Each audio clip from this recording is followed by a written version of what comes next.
This is a room filled with people who play a very, very important role in our communities.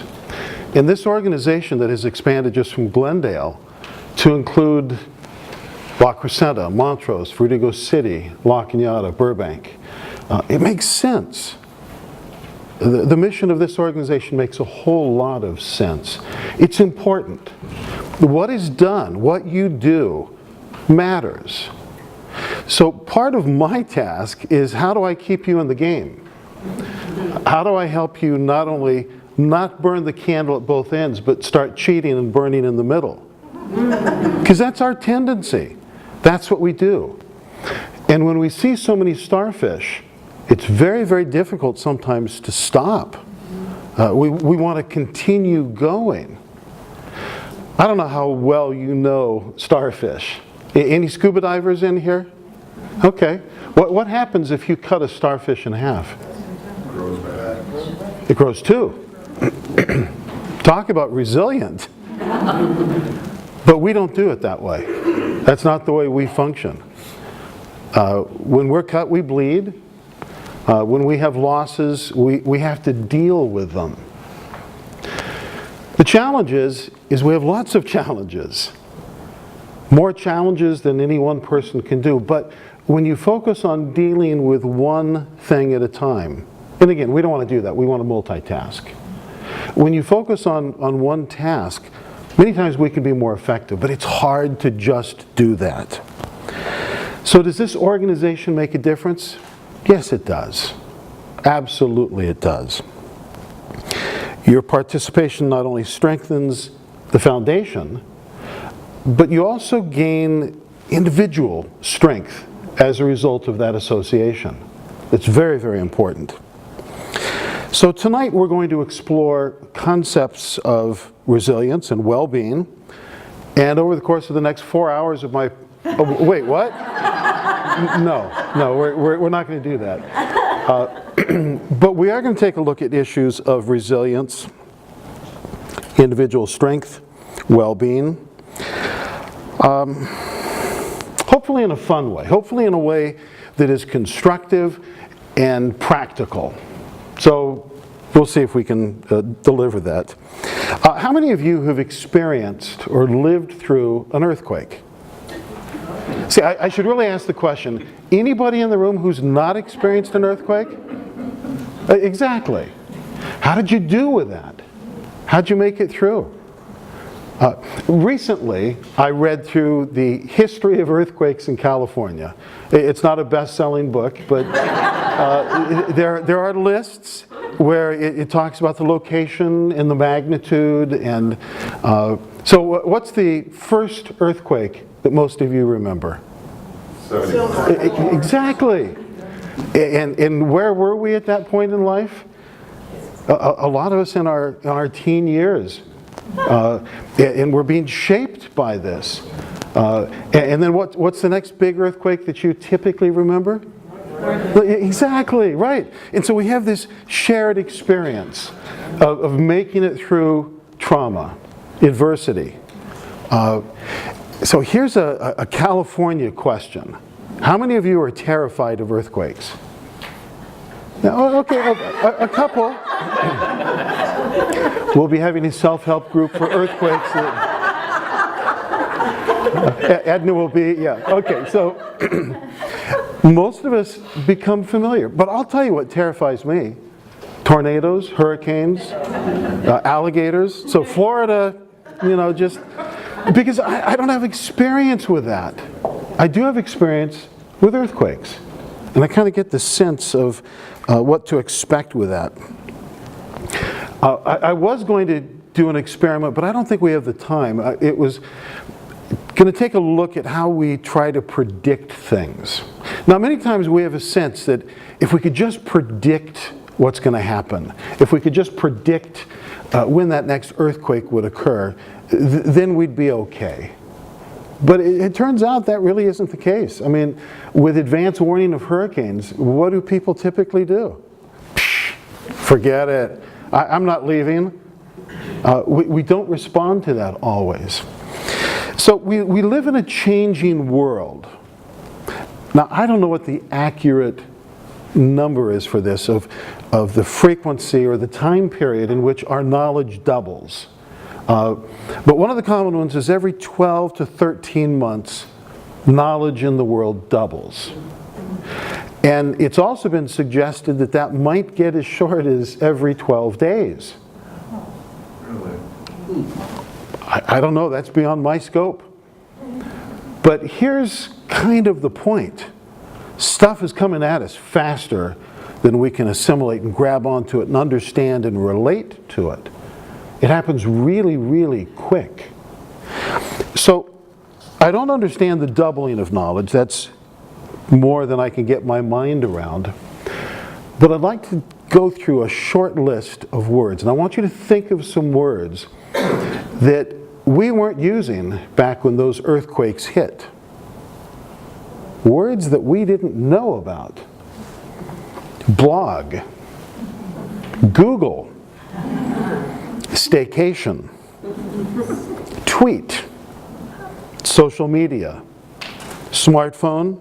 E-reader, apps, Wi-Fi, Bitcoin, digital footprint, a selfie, hashtag. Now, see, this is not the room for hashtag. We're beyond that, you know, but hashtag, wait, what's that mean?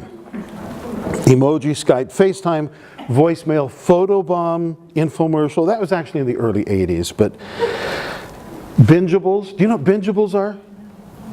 So, do most of you have Netflix? Yeah. We binge. So a bingeable is something that you go, oh, you know, that's a bingeable program. We can sit and watch 4 of those in a row.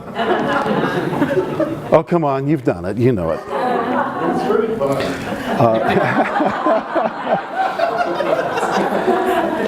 But here's another one.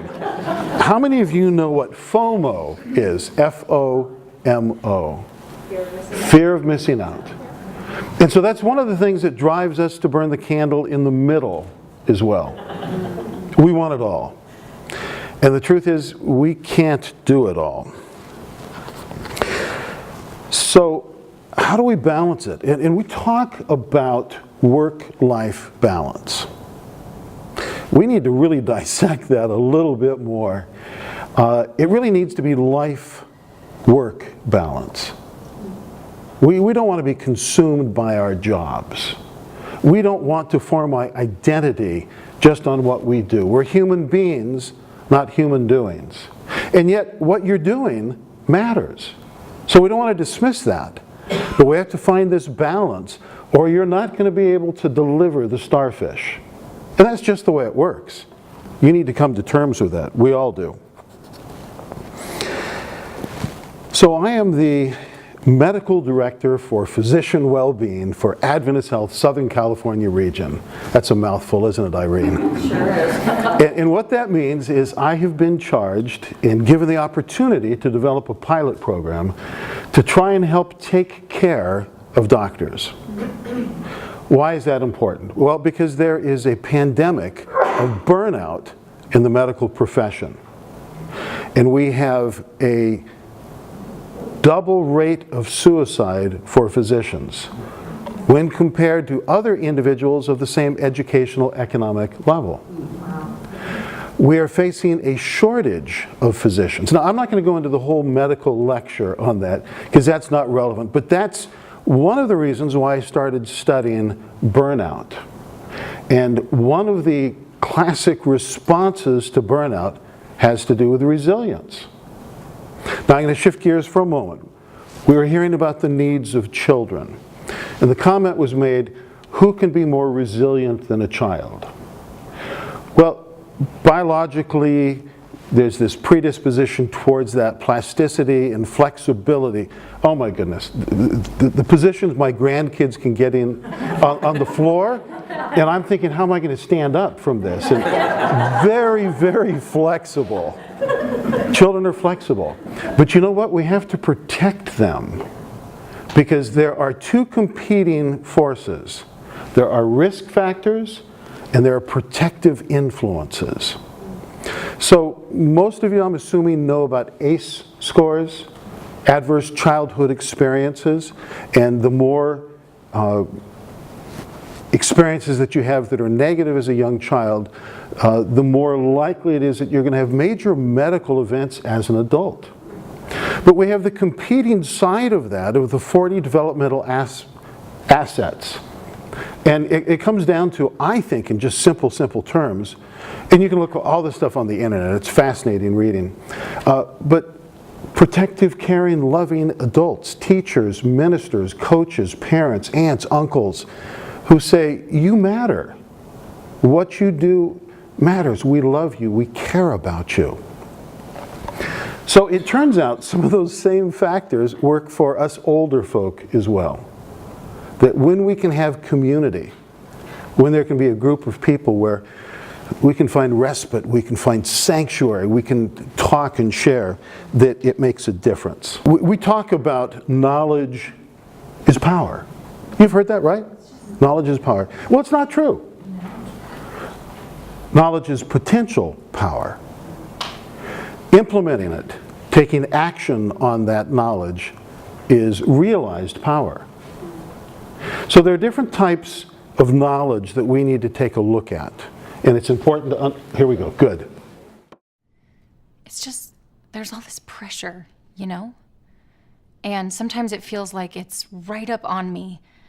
And I can just feel it, like literally feel it in my head. And it's relentless. And I don't know if it's gonna stop. I mean, that's the thing that scares me the most, is that I don't know if it's ever gonna stop. Yeah. Well, you do have a nail in your head. It is not about the nail. Are you sure? Because, I mean, I'll bet if we got that out of there... Stop trying to fix it. No, I'm not trying to fix it. I'm just pointing out that maybe the nail is causing... You always do this. You always try to fix things when what I really need is for you to just listen. No, see, I don't think that is what you need. I think what you need is to get the nail See, you're out. not even listening now. Okay, fine. I will listen. Fine. It's just, sometimes it's like, there's this achy, I don't know what it is. And I'm not sleeping very well at all. And all my sweaters are snagged. I mean, all of them. Yeah, that sounds really hard. It is. Thank you. Ow! Come on, if you would just... Don't! Try to see things my way. Do I have to keep on talking till I can go on? We can work it out. We can work it out. Thank you for queuing that up.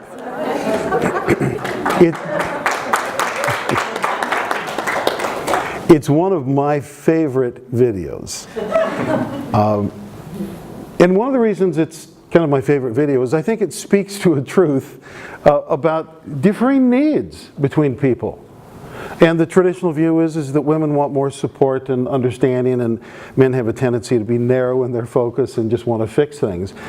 The one thing I dislike about this is that I didn't write it, and because I think it's brilliant. And it's funny to me. It's funny. So there are 4 categories of knowledge that we want to take a look at. One is knowing what you know. The next is knowing what you don't know. So all of you know how to drive a car, or turn on a radio, or you know that you know that. But there are things that we know that we don't know. I don't know how to design a load-bearing bridge to support 12 trucks. I know that I don't know how to do that. So those are 2 categories. But then we move into 2 kind of scary, dangerous categories. Not knowing what you don't know. That can hurt you. The next is not knowing what you know. Now this video kind of goes back a little bit between those 2, of kind of a denial of what's reality, a denial of what is truth, of choosing not to see what they actually know. So this is where the realm of coping comes in. Many times people don't realize they know what they need to do to deal with the challenges and the stress. They want to deny it. They want to bury their head in the sand. In fact, ostriches don't really do that, but it's a cool image, right? So not knowing what you don't know, I see that as an immaturity. Children don't know what they don't know. You have to reach a point where they're open and receptive to that. So this also opens up the concept of how does change occur? And we're going to keep weaving this back into resilience. So there are different stages of change, and it's very important to know where we are as we're coping with the stress, as we're coping with the burnout, as we're coping with funding cuts or new challenges with we don't have the resources. What are we going to do? So the first stage of change is known as pre-contemplation. I'm not even thinking about it. It's not on the radar at all. It doesn't even cross my mind. Change is not going to occur there. The second area is contemplation. You know what? Maybe I should stop smoking. I've heard that it might be hazardous to, well, I don't know. I don't know if all the data's in, but I'll think about it. And then the third is, I do need to make some changes, and I'm going to plan what I'm going to do, how I'm going to go about it. It turns out that problem solving and planning are very important skills for resilience. Learning to have a sense of confidence in your own ability to set short-term goals and then to take action on them. Pre-contemplation, contemplation, planning, action. What is typically forgotten is the fifth stage, which is the maintenance.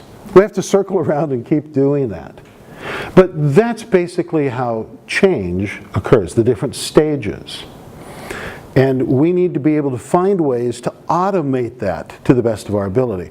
And so the brain loves to do that.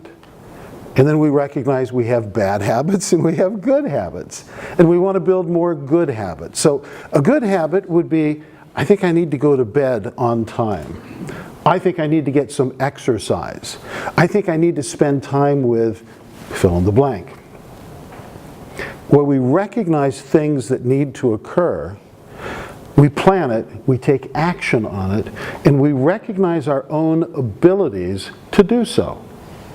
When we ignore what it is that we know we need to do, very, very costly.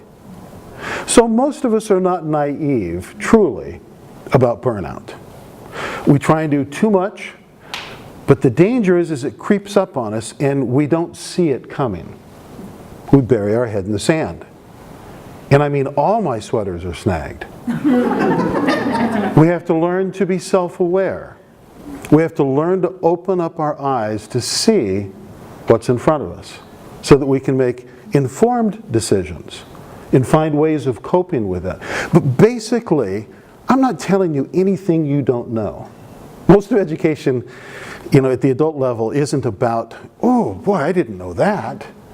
And most of life is not about just getting new knowledge. It's the application. It's learning to do what we know we really need to do. So there isn't anybody in here who doesn't recognize the importance of sleep.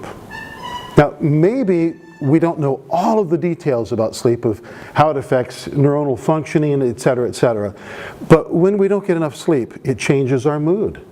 It changes our resilience. Another crazy thing, water. When the brain gets dehydrated by 2%, it changes our perception of the challenge of the task. For whatever reason, this is more noticeable for women than it is for men. But studies would show that when they were dehydrated, they would see the challenges daunting, overwhelming, and more likely to quit. So these little fellas turn out to be kind of important. Good nutrition, hydration, exercise, sleep, companionship, connection to community, things that really, really do matter. Now, perhaps the most important piece, and I think you're going to resonate with this, the most important piece of building resilience is finding meaning. Meaning. What do I mean? So there's a concept that has been used in the military and in psychology to help teach resilience. And by the way, teaching resilience is the antidote to a high ACE score. That's the only thing that has seemed to make a difference. Teaching resilience. Resilience is that ability to bounce back and regain your shape after being twisted out of shape. Meaning. So there's an acronym called PERMA, P-E-R-M-A. The P stands for positivity, the E for engagement, the R for relationships, M for meaning, and A for accomplishing. Let's break them down. Positivity is not being blind or naive and just saying Pollyanna stuff and just looking at the good. It's saying, I have the ability to do this. This is a temporary setback. I have the resources to make it through. It won't always be this way. That's the big lie of emotions. That if you're feeling something, whether it's positive or negative, if you're feeling something, you will always feel that. No. It's not static, it's dynamic. We have to keep regenerating those. So positivity is about learning to see the benefits, the opportunities, the good, not ignoring it, learning from it. The E, engagement. We want to be engaged in what we're doing. We want to lose track of time when we're doing stuff that matters. That's why we're going to be here for 4 hours tonight. Are the relationships? We need them. We need people. We're designed for that. And when we have a community where we can let down and share, it makes a real big difference. So with soldiers coming home with post-traumatic stress, we discover that people who are exposed to trauma are normally distributed, meaning there are going to be some people on the side of the curve who get very, very depressed, maybe suicidal, post-traumatic stress disorder, PTSD.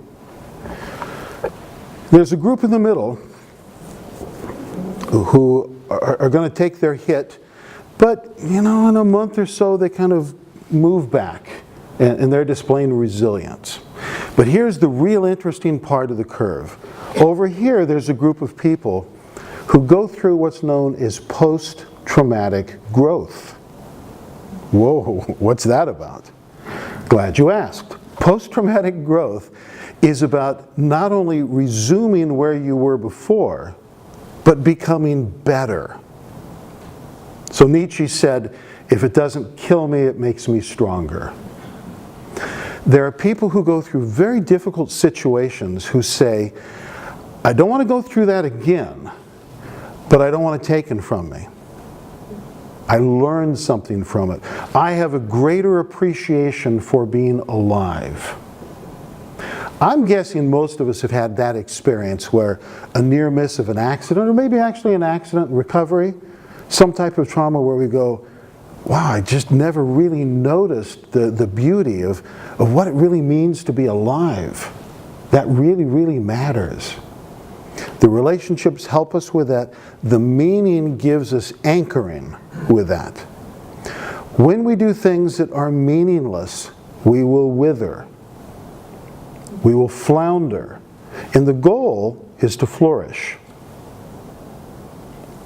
Meaning matters. Now, the accomplishment, the achievement, isn't about ego. It isn't just about my definition of success. It merely says we can't just sit around twiddling our thumbs and chanting. We have to do something. We want to make a difference in our community. We want to do something that is engaging, that we have meaning, where we are in relationship, we're accomplishing something. And that's where we get this sense of balance that's so important for resilience. To be resilient, you have to look at these different factors. The social network, developing a belief in your own abilities that you can do this. You've got to change the way you think. Watch out for the words. When we use words like, oh, that was devastating. Really? Maybe you mean disappointing? But when we say devastating, instead of disappointing, it changes the emotional outcome that we have. It takes us further down the negative path. We need to have a perspective. You've heard the story of the two shoe salesmen who went to Africa? No? Okay, so this is back, I don't know, the 1800s.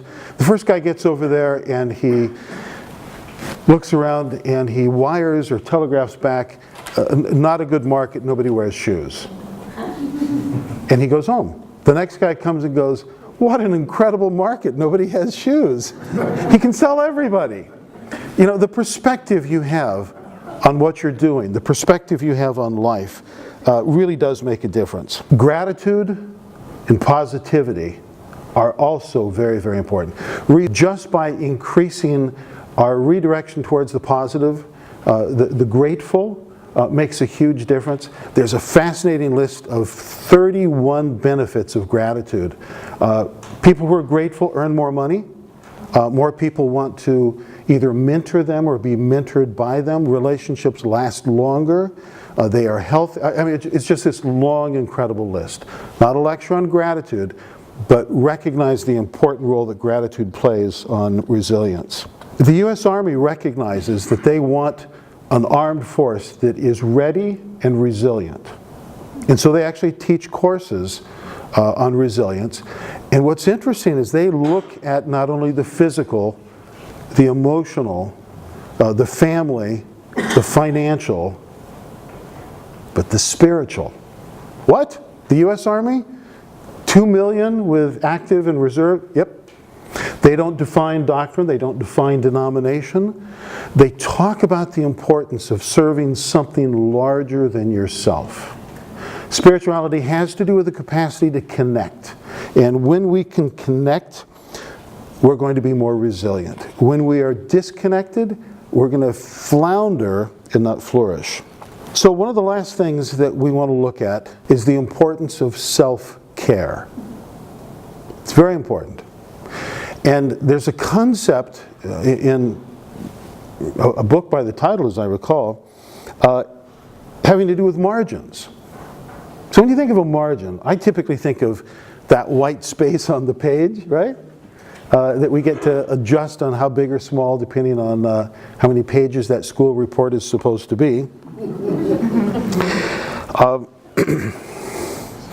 But a margin is the space that exists between myself and my limit.